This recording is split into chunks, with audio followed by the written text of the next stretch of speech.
আজ জুমার দিন শবে বরাতে গোপন এই ইস্তিগফারটি ৭০ বার পড়ুন। ৭০ বছরের গুনাহ মাফ হবে, ভাগ্য খুলে যাবে, দোয়া কবুল হবে, গায়েবী সাহায্য আসবে, আশা আকাঙ্ক্ষা পূরণ হবে। জুমার দিন সাপ্তাহিক সকল দিন থেকে শ্রেষ্ঠ দিন। জুমার দিন মুসলমানদের ভ্রাতৃত্ব বন্ধনের দিন। জুমার দিন দোয়া কবুল হওয়ার দিন।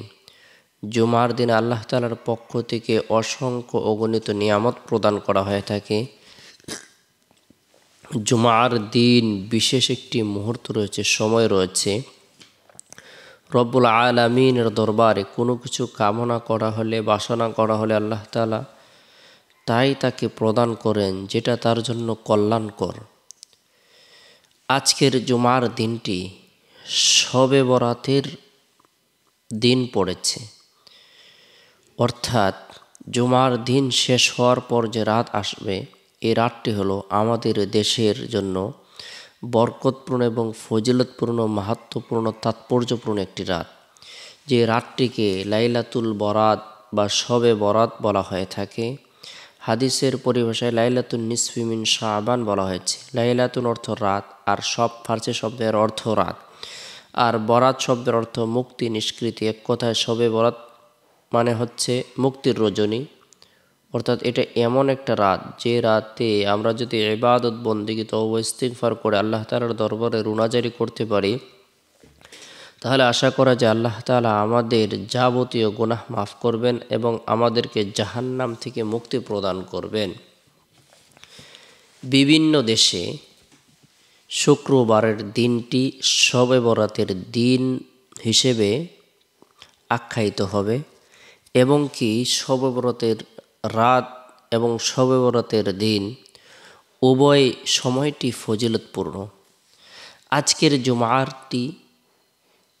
আজকের জুমার দিনটি যেভাবে শবে বরাতের দিন, ঠিক তেমনিভাবে শবে বরাতের রাত উভয় ফজিলতকে সামনে রেখে, জুমার দিনের ফজিলতকে সামনে রেখে আমরা প্রত্যেকেই আমাদের সময় সুযোগ অনুপাতে নফল ইবাদত বন্দেগী করব, নফল নামাজ পড়ব, কোরআন তেলাওয়াত করব, জিকির আজকার করব, তাসবিহ তাহলিল পাঠ করব, রব্বুল আলামিনের দরবারে রুনাজারি করব, এবং কি অধিক পরিমাণে আল্লাহ তাআলার দরবারে রুনাজারি করব, ইস্তিগফারের আমল করব। কেননা শবে বরাতের রাত্রে আল্লাহ তাআলা এমন কিছু বৈশিষ্ট্য প্রদান করেন, এমন কিছু নিয়ামত প্রদান করেন যা অন্য সময় প্রদান করেন না। আগামী এক বছরের যত ধরনের কার্যক্রম আল্লাহ তাআলা সংগঠিত করাবেন, সব কিছু নির্ধারণ করে দেন শবে বরাতের রাত্রে।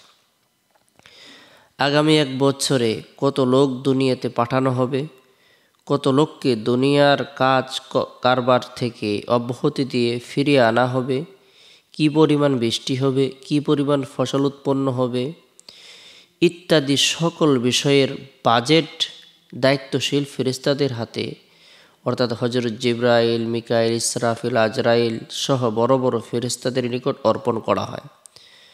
বাজেট অনুযায়ী পুরো বছর চলে। সুতরাং শাবানের 15 তারিখ শবে বরাত অবশ্যই গুরুত্বপূর্ণ একটি রাত।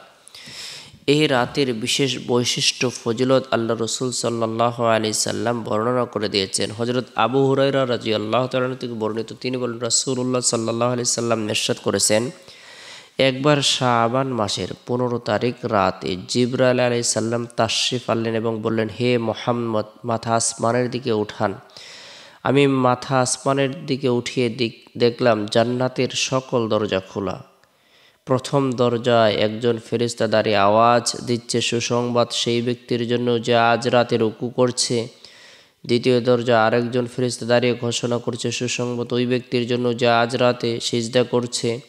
তৃতীয় দরজায় এক ফেরেশতা আওয়াজ দিচ্ছে সুসংবাদ সেই ব্যক্তির জন্য যে আজ রাতে দোয়া করছে। চতুর্থ দরজা আরেক ফেরেশতা আওয়াজ দিচ্ছে সুসংবাদ ওই ব্যক্তির জন্য যে আজ রাতে জিকির করছে। পঞ্চম দরজায় এক ফেরেশতা ঘোষণা করছে সুসংবাদ ওই ব্যক্তির জন্য যে আজ রাতে ক্ষুধার ভয়ে রুনাজারি করছে। ষষ্ঠ দরজায় এক ফেরেশতা ঘোষণা করছে সুসংবাদ আজ রাতে সমস্ত মুসলমানদের জন্য।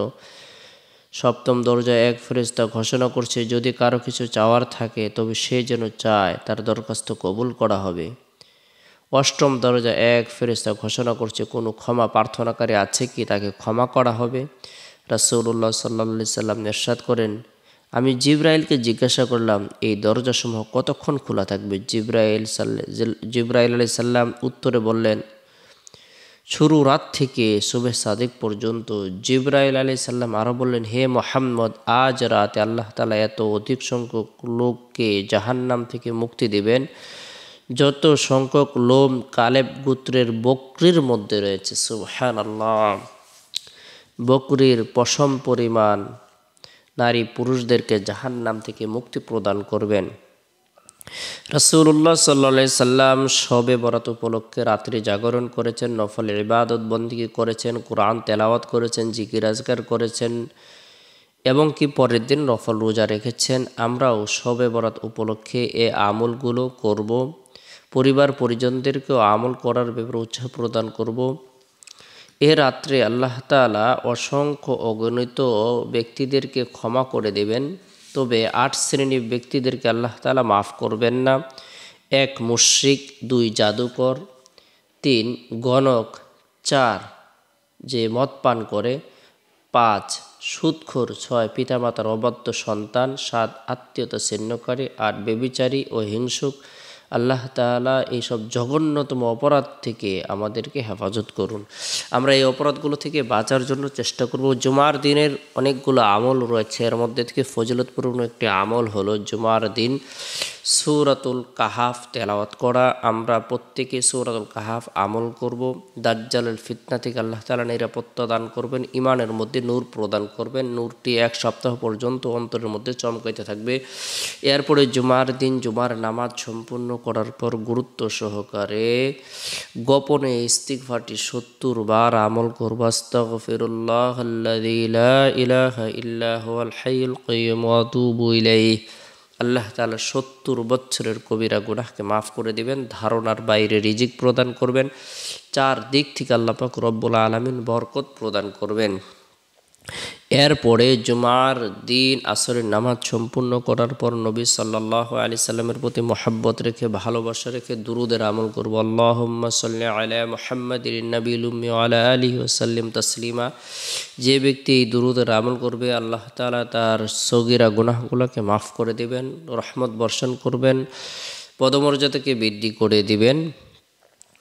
এরপরে জুমার দিন শেষ হওয়ার পর যে রাত আসে, রাতটি হলো শবে বরাতের রাত। এই রাত্রে আমরা মাগরিবের পর গুরুত্ব সহকারে সুবহানাল্লাহ, আলহামদুলিল্লাহ, আল্লাহু আকবার, লা ইলাহা ইল্লাল্লাহ তাসবিহ তাহলিল তাকবীরগুলো পাঠ করব।